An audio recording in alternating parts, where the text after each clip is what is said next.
Oleh sebab itu maka kita pun dalam perjalanan hidup kita, teman kita ini macam-macam. Tapi insya Allah kita yang berada semua di masjid ini berteman di dunia, bertetangga di surga insya Allah.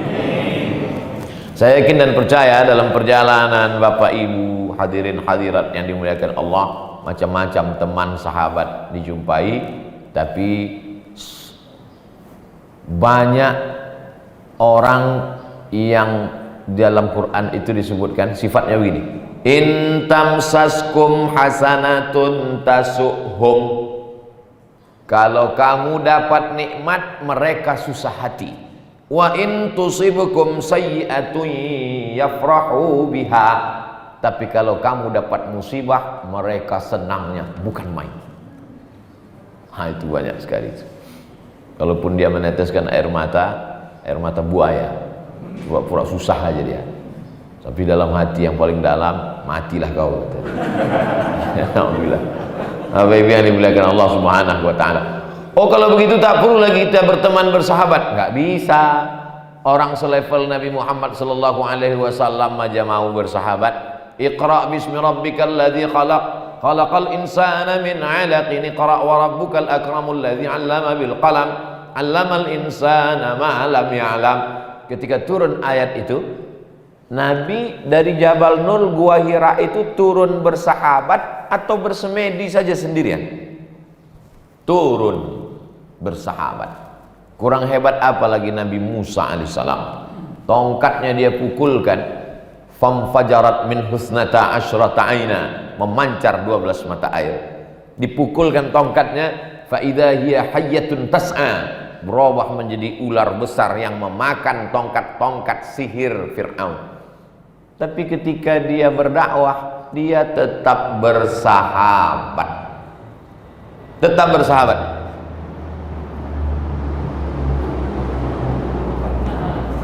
Dulu seingat saya waktu ceramah subuh begitu juga Pak Haji. Beberapa kali berhenti karena pesawat. Cuman waktu itu ada ontanya. Sekarang tak ada karena Covid ini tak bisa datang. Nabi Musa alaihissalam berdakwah tetap dengan sahabat. Doa Nabi Musa, Rabbi syrahli sadri wa yassirli amri wahlul 'uqdatan min lisani yafqahu qawli waj'al li waziran min ahli, berilah aku seorang sahabat, seorang kawan, seorang penolong, Haruna akhi, Nabi Harun saudaraku. Jadi kalau ada orang hari ini petantang petenteng, one man show, saya bukan, karena dakwah ini tak bisa, dia mesti bersahabat. Jadi saya alhamdulillah diberikan Allah SWT sahabat-sahabat yang melancarkan dakwah di Jakarta ini. Mudah-mudahan mereka diberikan istiqomah, panjang umur, sehat walafiat. Sekarang kita beralih kepada Nabi Isa alaihissalam.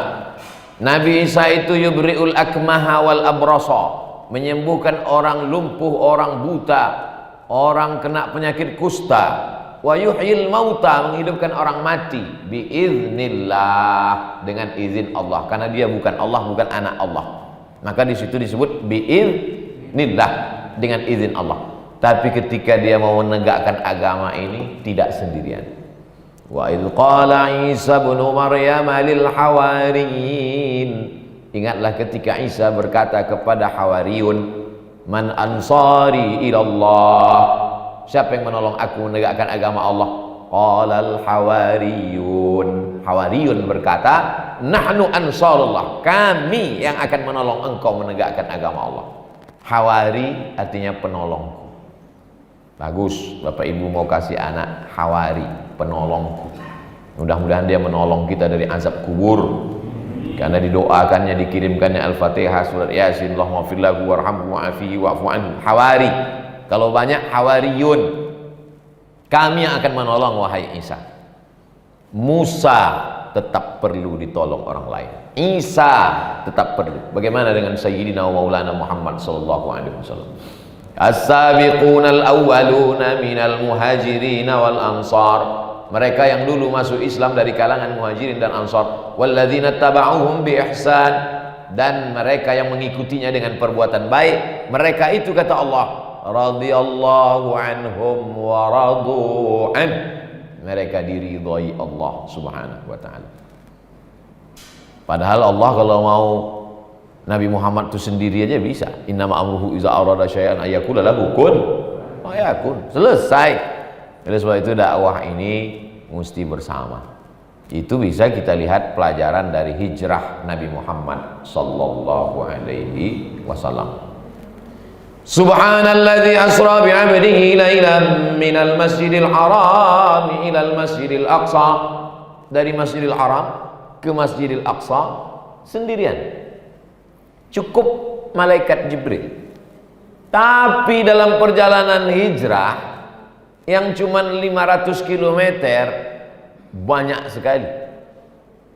Allah mau menunjukkan sebetulnya hijrah itu tidak pakai sahabat bisa. Aku maha kuasa, aku kasih burak Jibril terbang kun payakun sampai ke Madinah, selesai. Tapi Allah mau menunjukkan di situ ada pelajaran hijrah.